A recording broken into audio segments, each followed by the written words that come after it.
ನಾನು Ashwini Ramanujam counselling psychologist ಮನೋವಿಕಾಸಕ್ಕೆ ನಿಮಗೆಲ್ಲ ಆತ್ಮೀಯವಾದ ಸ್ವಾಗತ.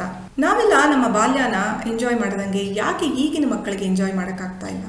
ನಾವು ಆಟ ಪಾಠ ಎರಡನ್ನೂ ಬ್ಯಾಲೆನ್ಸ್ ಮಾಡ್ಕೊಂಡು ಹೋಗ್ತಿದ್ದಂಗೆ ಈಗಿನ ಮಕ್ಕಳಿಗೆ ಯಾಕೆ ಮಾಡೋಕ್ಕಾಗ್ತಾ ಇಲ್ಲ? ಯಾಕೆ ಅವರು ಮೆಂಟಲಿ ಅಷ್ಟೊಂದು ಸ್ಟ್ರೆಸ್ಡ್ ಔಟ್ ಆಗಿರ್ತಾರೆ? ಯಾಕೆ ಮಕ್ಕಳು ಆಚೆ ಹೋಗಿ ಆಟನ ಆಡೋಕ್ಕಾಗ್ತಾ ಇಲ್ಲ? ಇದಕ್ಕೆಲ್ಲನೂ ಬೇರೆ ಬೇರೆ ಕಾರಣಗಳಿದೆ. ಇದರ ಕಾರಣಗಳೇನು ಅಂತ ಒಂದೊಂದಾಗಿ ಈ ವಿಡಿಯೋನಲ್ಲಿ ನೋಡ್ಕೊಂಡು ಹೋಗೋಣ. Academic pressure. ಒಂದ್ಸತಿ ನಾವು ಅವ್ರ ಸಿಲೆಬಸ್ನ ತಿರುವು ಹಾಕಿ ನೋಡಿದ್ರೆ ನಮ್ಗೆ ಅರ್ಥ ಆಗೋದೇನೆಂದರೆ, ನಾವು ಸೆಕೆಂಡ್ PUCನಲ್ಲಿ ಏನೇನು ಕಲಿತಾ ಇದ್ವಿ ಅದನ್ನು ಅವರು 10ನೇ ಕ್ಲಾಸ್ನಲ್ಲಿ ಕಲ್ತು ಬಿಟ್ಟಿರ್ತಾರೆ. ನಾವು 10th ಕಲ್ತಿದ್ದನ್ನು ಅವ್ರಿಗೆ 8th ಸ್ಟ್ಯಾಂಡರ್ಡಲ್ಲೇ ಹೇಳ್ಕೊಟ್ಬಿಟ್ಟಿರ್ತಾರೆ. ಹಾಗಾಗಿ ಈ ಥರದ ಕಾಂಪ್ಲೆಕ್ಸ್ ಕಾನ್ಸೆಪ್ಟ್ಸ್ನ ಇನ್ಫಾರ್ಮೇಷನ್ನ ಮಕ್ಕಳಿಗೆ ತಲೆಯಲ್ಲಿ ತುಂಬೋದ್ರಿಂದ ಅದನ್ನು ಬ್ರೈನು ಪ್ರಾಸೆಸ್ ಮಾಡಿ ಸಿಂಥಸೈಸ್ ಮಾಡೋಕ್ಕೆ, ಅಂದರೆ ಆ ವಿಷಯನ ಅವರು ಗ್ರಹಿಸಿ ಅರ್ಥ ಮಾಡ್ಕೊಳ್ಳೋಕ್ಕೆ ಜಾಸ್ತಿ ಸಮಯ ಹಿಡಿಯುತ್ತೆ. ಸೊ ಹಾಗಾಗಿ ಅದು ಅವರನ್ನು ಮೆಂಟಲಿ ತುಂಬ ಸ್ಟ್ರೆಸ್ ಔಟ್ ಮಾಡುತ್ತೆ. ಯಾವಾಗ ಸ್ಟ್ರೆಸ್ಸು ಜಾಸ್ತಿ ಆಗುತ್ತೆ ಆವಾಗ ಮೋಟಿವೇಶನ್ ಕಮ್ಮಿ ಆಗುತ್ತೆ, ಬೇರೆ ಯಾವುದರಲ್ಲೂ ಅವರಿಗೆ ಆಸಕ್ತಿ ಇಲ್ಲದೆ ಹೋಗುತ್ತೆ. ಯಾಕಂದರೆ ಅದನ್ನು ಅವರು ಕಲಿಯೋಕ್ಕೆ ಅವರಿಗೆ ಜಾಸ್ತಿ ಹೊತ್ತು ಹಿಡಿದಿರುತ್ತೆ. ಎರಡನೇದಾಗಿ ಪೇರೆಂಟಲ್ ಪ್ರೆಷರ್, ಅಂದರೆ ಪೋಷಕರು ಮಕ್ಕಳ ಮೇಲೆ ಹಾಕುವಂತಹ ಒತ್ತಡ. ಉದಾಹರಣೆಗೆ ನೋಡು, ನೀನು 95% ಆ್ಯಂಡ್ ಅಬವ್ ತೊಗೊಂಡ್ರೇ ನಂಗೆ ಸಂತೋಷ ಆಗೋದು, ನೀನು 95 ಆ್ಯಂಡ್ ಅಬವ್ ತೊಗೊಂಡ್ರೇ ಏನಾದರೂ ಜೀವನದಲ್ಲಿ ಸಾಧನೆ ಮಾಡೋಕ್ಕಾಗೋದು, ಅಥವಾ ನಿನಗೆ 95% ಆ್ಯಂಡ್ ಅಬವ್ ಬಂದಿಲ್ಲ ಅಂದರೆ ನಿನಗೆ ಯಾವ ಒಳ್ಳೆ ಕಾಲೇಜಲ್ಲೂ ಸಿಗಲ್ಲ ಅಂತ ಹೇಳುವಂಥ ಪೇರೆಂಟ್ಸು.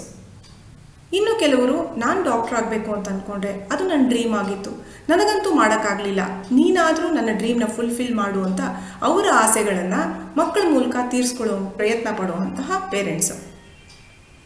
ಇನ್ನು ಕೆಲವರು ಮಕ್ಕಳನ್ನು ಕಂಪೇರ್ ಮಾಡೋದು, ನಿನ್ನ ಫ್ರೆಂಡ್ಗೆ ಇದನ್ನು ಮಾಡೋಕ್ಕಾಗ್ತಾ ಇದೆ, ನಿನ್ನ ಕೈಲಿ ಯಾಕೆ ಮಾಡೋಕ್ಕಾಗ್ತಾ ಇಲ್ಲ, ನೀನು ಟ್ರೈ ಮಾಡು ಅಂತ ಹೇಳುವಂಥ ಪೇರೆಂಟ್ಸ್. ಹೀಗೆ ಮಕ್ಕಳ ಮೇಲೆ ಗೊತ್ತಿದ್ದೋ ಗೊತ್ತಿಲ್ಲದೇನೋ ಅವರು ಪ್ರೆಷರ್ ಹಾಕ್ತಾ ಇರ್ತಾರೆ. ಮಕ್ಕಳಿಗೆ ಅಷ್ಟು ಕ್ಷಮತೆ ಇದೆಯೋ ಇಲ್ವೋ, ಆ ಅಬಿಲಿಟಿ ಮಕ್ಕಳಿಗಿದೆಯಾ, ಅಥವಾ ಡಾಕ್ಟ್ರು ಆಗೋ ಆಸೆ ಅವ್ರಿಗಿದೆಯೋ ಇಲ್ವೋ ಅಂತಲೂ ಅವರು ಅದರ ಬಗ್ಗೆ ಯೋಚನೆ ಮಾಡದೆ ಮಕ್ಕಳ ಮೇಲೆ ಪ್ರೆಷರನ್ನು ಹಾಕುವಂಥ ಪೇರೆಂಟ್ಸ್. ಮೂರನೇದಾಗಿ ಸ್ಕೂಲ್ಸ್ ಕಡೆಯಿಂದ ಪ್ರೆಷರು.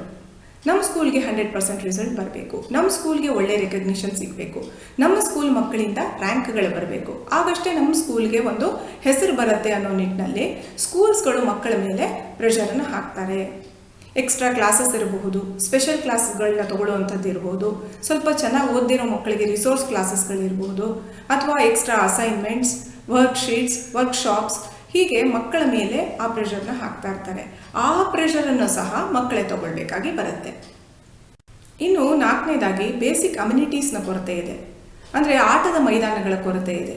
ಹೋಗಲಿ ಎಲ್ಲೋ ಹೋಗಿ ಆಟ ಆಡೋಣ, ನಮ್ಮ ಸ್ಟ್ರೆಸ್ನ ಬರ್ಸ್ಟ್ ಮಾಡ್ಕೊಳ್ಳೋಣ ಅಂತ ಮಕ್ಕಳು ಅಂದ್ಕೊಂಡ್ರು ಕೂಡ ಆಟ ಆಡೋಕ್ಕೆ ಜಾಗಗಳ ಅಭಾವ ಇದೆ.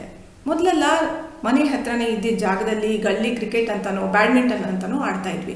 ಈಗ ಅದನ್ನು ಸಹ ಮಾಡೋಕ್ಕಾಗ್ತಾ ಇಲ್ಲ, ಯಾಕಂದರೆ ಹೆಚ್ಚುತ್ತಾ ಇರುವಂಥ ಟ್ರಾಫಿಕ್ ಹಾವಳಿ, ಮಕ್ಕಳನ್ನು ನಾವು ಆಚೆ ಬಿಡೋಕ್ಕೆ ಭಯ ಆಗುತ್ತೆ. ಇದೊಂದು ಮಕ್ಕಳಿಗೆ ಇನ್ನೂ ದೊಡ್ಡ ಮೆಂಟಲ್ ಸ್ಟ್ರೆಸ್ ಆಗುತ್ತೆ, ಅವರನ್ನು ಮನೆಯಲ್ಲೇ ಇರೋ ಹಾಗೆ ಕಟ್ಟಿ ಹಾಕೋ ಹಾಗೆ ಮಾಡುತ್ತೆ. ಐದನೇದಾಗಿ ಮಕ್ಕಳು ಮೊಬೈಲ್ ಅನ್ನೋ ಮಾಯಾಜಾಲದಲ್ಲಿ ಮುಳುಗಿ ಹೋಗ್ತಾ ಇದ್ದಾರೆ. ಮಕ್ಕಳು ಸಣ್ಣವರಾಗಿದ್ದಾಗ ಅವ್ರು ಅಳ್ತಾ ಇದ್ದಾರಲ್ಲ ಅಂತನೋ, ಅಥವಾ ರಚ್ಚೆ ಹಿಡಿತಾ ಇದ್ದಾರಲ್ಲ ಅಂತನೋ, ಅಥವಾ ಊಟ ಮಾಡ್ಸೋಕ್ಕೆ ಈಸಿ ಆಗುತ್ತೆ ಅಂತನೋ ಅವ್ರ ಕೈಲಿ ನಾವು ಮೊಬೈಲ್ನ ಕೊಟ್ಬಿಟ್ಟಿರ್ತೀವಿ. ಆ ಮೊಬೈಲ್ ಅಡಿಕ್ಷನ್ ಹೋಗ್ತಾ ಹೋಗ್ತಾ ಎಷ್ಟು ಜಾಸ್ತಿ ಆಗುತ್ತೆ ಅಂತಂದರೆ, ಮೊಬೈಲ್ ಬಿಟ್ಟು ಅವ್ರು ಇರೋದಕ್ಕೆ ಆಗೋದಿಲ್ವೇನೋ ಅನ್ನೋ ಮಟ್ಟಕ್ಕೆ ಅವ್ರಿಗೆ ಗೀಳು ಶುರು ಆಗೋಗುತ್ತೆ. ಇದು ಅವರ ಮೆಂಟಲ್ ಅಬಿಲಿಟಿನ ಕಡಿಮೆ ಮಾಡುತ್ತೆ, ಮತ್ತು ಸೋಷಲ್ ಸ್ಕಿಲ್ಸ್ನ ಕಡಿಮೆ ಮಾಡುತ್ತೆ. ಹೋಗ್ತಾ ಹೋಗ್ತಾ ಅವರು ಮನೆಯಿಂದಲೇ ಆಚೆ ಹೋಗೋಕ್ಕೆ ಇಷ್ಟಪಡಲ್ಲ, ಅವರು 4 ಗೋಡೆಗಳ ಮಧ್ಯ ತಮ್ಮನ್ನು ತಾವು ಇರಿಸ್ಕೊಳ್ಳೋಕ್ಕೆ ಇಷ್ಟಪಡ್ತಾರೆ. ಹಾಗಾಗಿ ಒಮ್ಮೆ ನಾವು ನಮ್ಮನ್ನೇ ಪ್ರಶ್ನಿಸ್ಕೋಬೇಕಾಗತ್ತೆ, ನಾವು ನಮ್ಮ ಮಕ್ಕಳ ಬಾಲ್ಯನ ಕಸ್ಕೊಳ್ತಾ ಇದ್ದೀವಾ? ಅವರ ಚಿಕ್ಕ ಚಿಕ್ಕ ಖುಷಿಗಳಿಂದ ನಾವು ಅವರನ್ನು ದೂರ ಮಾಡ್ತಾ ಇದ್ದೀವಾ? ಇಷ್ಟೆಲ್ಲ ಒತ್ತಡಗಳು ಮಕ್ಕಳ ಮೇಲೆ ನಾವು ಹೇರಬೇಕಾ? ಮಕ್ಕಳು ಖುಷಿಯಾಗಿ ಆಟ ಆಡ್ತಾ ತಮ್ಮ ಪಾಠನ ಕಲಿಯೋಕ್ಕಾಗಲ್ವಾ? ಇದನ್ನೆಲ್ಲ ಒಮ್ಮೆ ನಾವು ಅವಲೋಕಿಸಿ ನೋಡಬೇಕಾಗತ್ತೆ.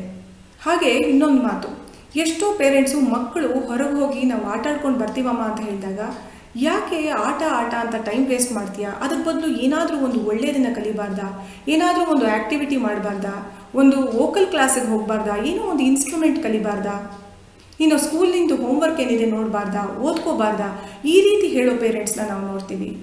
ಆಟನ ಒಂದು ವೇಸ್ಟ್ ಆಫ್ ಟೈಮ್ ಅಂತ ತಿಳ್ಕೊಂಡಿರೋ ಎಷ್ಟೋ ಪೇರೆಂಟ್ಸ್ಗೆ ನಾನು ಹೇಳೋದಿದೆ, ಆಟ ಖಂಡಿತವಾಗ್ಲೂ ವೇಸ್ಟ್ ಆಫ್ ಟೈಮ್ ಅಲ್ಲ. ಮಕ್ಕಳು ಆಟ ಆಡೋದ್ರಿಂದ ಅದರ ಬೆನಿಫಿಟ್ಸು ಅಗಾಧವಾಗಿದೆ. ಹಾಗಾದರೆ ಮಕ್ಕಳು ಆಟ ಆಡೋದ್ರಿಂದ ಅವರಿಗೆ ಸಿಗುವಂತಹ ಬೆನಿಫಿಟ್ಸ್ ಏನು, ಆಟ ಆಡೋದರ ಮಹತ್ವ ಏನು ಅಂತ ನಾನು ನನ್ನ ಮುಂದಿನ ವಿಡಿಯೋನಲ್ಲಿ ತಿಳಿಸ್ಕೊಡುವಂಥ ಪ್ರಯತ್ನ ಮಾಡ್ತೀನಿ. ಅಲ್ಲಿವರೆಗೂ ಟೇಕ್ ಕೇರ್, ಬಾಯ್, ನಮಸ್ಕಾರ.